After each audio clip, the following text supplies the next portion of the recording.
Assalamu alaikum friends, মই Amir Hamza আৰু আপোনালোকে চাই আছে True Knowledge TV। প্ৰিয় বন্ধুসকল, এই ভিডিঅ'ত আমি দুটা ষ্ট্ৰাকচাৰ শিকিবলৈ গৈ আছো ইংলিছ ষ্ট্ৰাকচাৰ যিবোৰ ব্যৱহাৰ কৰি আপুনি হাজাৰ হাজাৰ সেন্টেন্স নিজে ক্ৰিয়েট কৰিব পাৰিব। So if you are interested in learning English, if you want to speak in English, then this video will help you a lot. So আপুনি যদি ইংৰাজী কথা ক'ব বিচাৰে আৰু নিজে ক্ৰিয়েট কৰিব বিচাৰে সেন্টেন্স তেনেহলে এই ভিডিঅ' চাওক। ইয়াত আমি দুটা ষ্ট্ৰাকচাৰ জানিম। So এইবাৰ দেৰি নকৰাকৈ ভিডিঅ' আৰম্ভ কৰোঁ।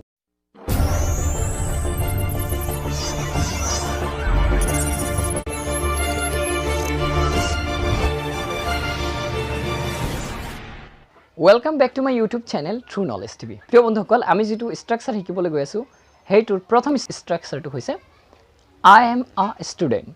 এইটো ষ্ট্ৰাকচাৰ ইউজ কৰি আপুনি ক'ব পাৰিব আপুনি কি প্ৰফেশন, আপোনাৰ প্ৰফেশন কি, আপুনি কি কৰে, আপুনি ষ্টুডেন্ট নে এজন বিজনেসম্যান নে ডক্টৰ নে ইঞ্জিনিয়াৰ সকলোবোৰ ক'ব পাৰিব। সো আহক কিছুমান এক্সাম্পল লোৱা যাওক। First, I am a student. Subject plus verb, be verb plus object.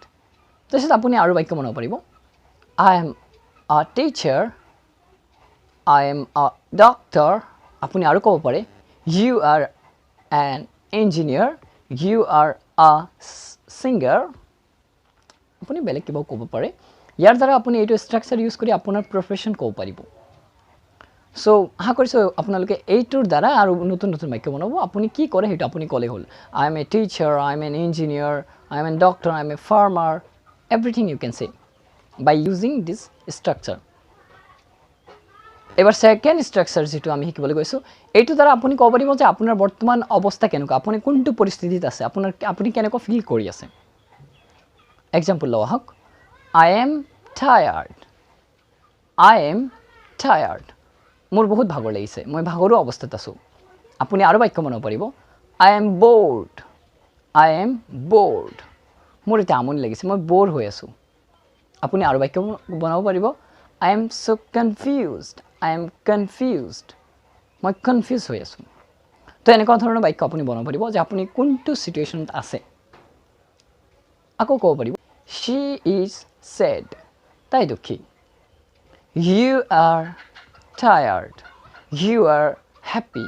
তুমি আনন্দিত। এইদৰে আপুনি বৰ্তমান পৰিস্থিতি ক'ব পাৰিব। আপুনি আৰু ক'ব পাৰিব যে আপোনাৰ বয়সও ক'ব পাৰিব I am 22 years old. মোৰ 22 বছৰ। এনেকৈ আপুনি আপোনাৰ বয়স ক'ব পাৰিব। আপুনি নিজৰ কন্ডিশন বৰ্তমান পৰিস্থিতি সম্পৰ্কে আপুনি ক'ব পাৰিব। আৰু ক'ব পাৰিব I am so excited. এনেকুৱা ধৰণৰ বাক্য আপুনি হাজাৰ হাজাৰ বনাব পাৰিব। আপোনাৰ কন্ডিশন যদি আপুনি ব্যক্ত কৰিব বিচাৰে ইংৰাজী তেনেহলে এইটো ষ্ট্ৰাকচাৰ আপুনি ব্যৱহাৰ কৰিব পাৰে। সাবজেক্ট, বি ভাৰ্ব, ইয়াৰ পাছত থাৰ্ড ফৰ্ম ভাৰ্বৰ পাষ্ট পাৰ্টিসিপল।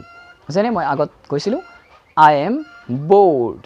কিছুমান মানুহে এটা ভুল কৰে I am bored ইয়াত তেওঁলোকে কি কৰে যে I am boring. ইয়াত boring নহব। যদি বস্তু এটা সাবজেক্ট যদি নন লিভিং হয় তেনেহলে আপুনি আইএনজি লগাব। যেনে this book is boring. This book is bored এনেকুৱা নহয়। কিন্তু মানুহৰ ক্ষেত্ৰত তেতিয়া আপুনি ক'ব he is bored অথবা I am bored. I am boring এনেকুৱা নহব। আশা কৰিছো আপোনালোকে এই দুটা ষ্ট্ৰাকচাৰ বুজি পাইছে।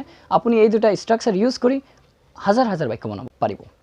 সো আপুনি যদি বুজি পাইছে অৱশ্যই দুটা কমেন্টত দুটা বাক্য লিখিব দুটা ষ্ট্ৰাকচাৰ আৰু আমাক জনাব আপুনি কেনেকুৱা ধৰণৰ বাক্য ইংৰাজীত ক'ব বিচাৰে। So practice is most important. আপুনি বেছি বেছি প্ৰেক্টিস কৰক। Without practising you cannot speak. You cannot speak not only English, you cannot speak any language. So practicing is most important. আপুনি লিখাৰ প্ৰেক্টিস কৰক, কোৱাৰ প্ৰেক্টিস কৰক। এই দুটা প্ৰেক্টিস কৰক। এই দুটা শিকাৰ পাছত বেলেগ এটা ষ্ট্ৰাকচাৰ শিকিব। আৰু মই এইদৰে ৰেগুলাৰলি ষ্ট্ৰাকচাৰৰ ওপৰত ভিডিঅ' বনাম যাতে আপোনালোকে ইংৰাজী সহজে শিকিব পাৰে, সহজে ক'ব পাৰে আৰু সহজে লিখিব পাৰে। সো আজিৰ কাৰণে বিদায় জনাও। আকৌ নতুন এটা ভিডিঅ'লৈ উপস্থিত হ'ম। আসসালামু আলাইকুম।